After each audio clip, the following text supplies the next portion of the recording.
Well, today's frigid temperatures may be making your HVAC system work overtime, and local technicians are telling us now is the best time to check those units ahead of the weekend. You know, we talked to a local technician with Pipe Wrench Heating and Cooling today who tells us there are a few ways to make sure your system is running smoothly. First, by checking your air filters. That's easy to do, and then swapping them out if needed.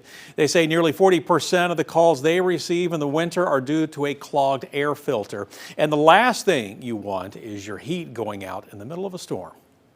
If there's a big winter storm or something and nobody can get to you because there's ice and 6 inches of snow on the ground, and you know, you're waiting 2, 3, sometimes 4 days to get someone out to look at that, and it could be something as simple as the flame sensor was dirty. You know, he also tells us if you have a heat pump that is not working, you can switch your thermostat to emergency heat, which will engage an electronic heat strip in the case that it goes out during a storm. That way you can still stay warm. We also spoke to plumbers in Knoxville who offered some tips and tricks to prevent your pipes from freezing.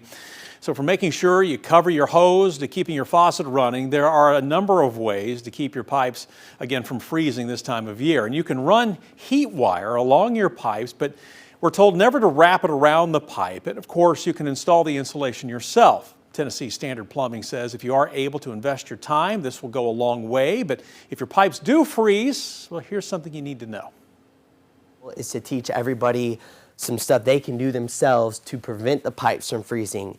If the pipes do freeze, please, people of Knoxville, I am begging you, go turn off the water to your home and don't turn it back on until everything is thawed out.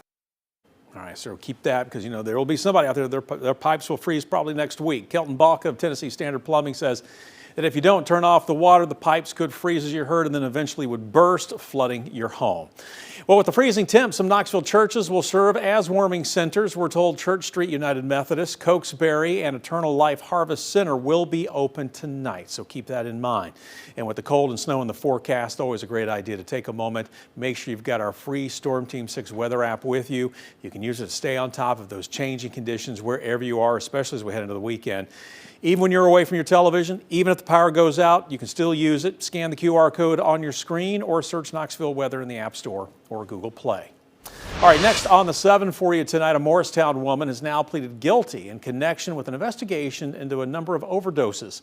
The Department of Justice says that back in January of 24, Ashlyn Henry bought cocaine that was laced with fentanyl from the Knoxville area before then selling it to people in Morristown. Now, we're told Henry sold the laced cocaine to numerous people over a number of days. At least 3 victims were found dead in their homes after using the drugs. Another 2 were resuscitated after overdosing, and they survived. Now, those survivors were able to identify Henry as the person who sold them the drugs. Henry faces a minimum sentence of 20 years behind bars. Next on the 7 tonight, a CAT bus and Knox County Schools shuttle van were involved in a crash. Now, according to the Knoxville Police Department, the crash happened at the intersection of Magnolia Avenue and Cherry Street. KPD says 5 children were in the van at the time of the incident, and one of them suffered a minor injury. Shuttle driver was taken to the hospital for evaluation. Police are saying that it seems like the shuttle turned left in front of the CAT bus. Of course, we're going to keep you updated as we learn more about this investigation. All right, next on the 7 for you as our list continues, a Knoxville man is in the Blount County Jail right now accused in a shooting. According to the Blount County Sheriff's Office, that shooting happened Thursday on Garrett Lane. That's off Highway 321 east of Maryville. U.S. Marshals made the arrest Friday in Knoxville near Cherry Street. That suspect, Orlando Withrow, is facing now charges including attempted murder, reckless endangerment, and domestic assault. The Sheriff's Office says Withrow was already on probation from a federal drug charge. Investigators say the victim was shot several times in the leg. He was taken to UT Medical Center and then released from the hospital this past Saturday. Next on the 7 for you, for the first time since 2014, the Knoxville Police Department is fully staffed. There are currently 389 sworn-in officers and 28 recruits who are slated to graduate this coming March. Now, this would bring the total number of officers to 417. That's 1 more than KPD's authorized strength of 416. The department is crediting enhanced marketing and pay raises for the increase in recruits. The pay raises were included in American Cannon's 2025-26 budget. Department spokesperson Scott Erlin says having more staff improves conditions for current officers and expands KPD's outreach. Allows us certainly to be more proactive to devote more officers to some of those higher priority items, such as traffic safety. We have an issue with drivers who drive too fast, who drive distracted.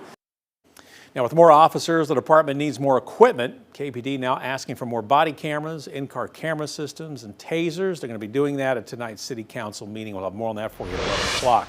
Next on the 7, a Knoxville woman has been charged in an elder abuse investigation after a bed-bound family member was found to have exposed bones. Court records show that the victim, a 74-year-old man who suffered from a stroke more than 8 years ago. He was taken to Blount Memorial Hospital earlier this month, where staff found extensive pressure ulcers and bed sores on his lower back and body. Records say it was enough that 3 of his vertebrae were visible. An investigation found that Misty McDaniel had been the victim's caregiver since well before 2018, and that she had no medical services or nurses coming to the home to help care for the victim. The records go on to say that McDaniel also admitted to not taking the victim to the doctor in more than 6 months, and that she had not been giving him his daily medication. McDaniel, by the way, is due in court tomorrow. All right, our Big 7 list continues for you now. Tennessee Department of Children's Services plans to build new centers for youth across the state, including here in East Tennessee. DCS says it plans to build one center in Knoxville and another in Lenoir City.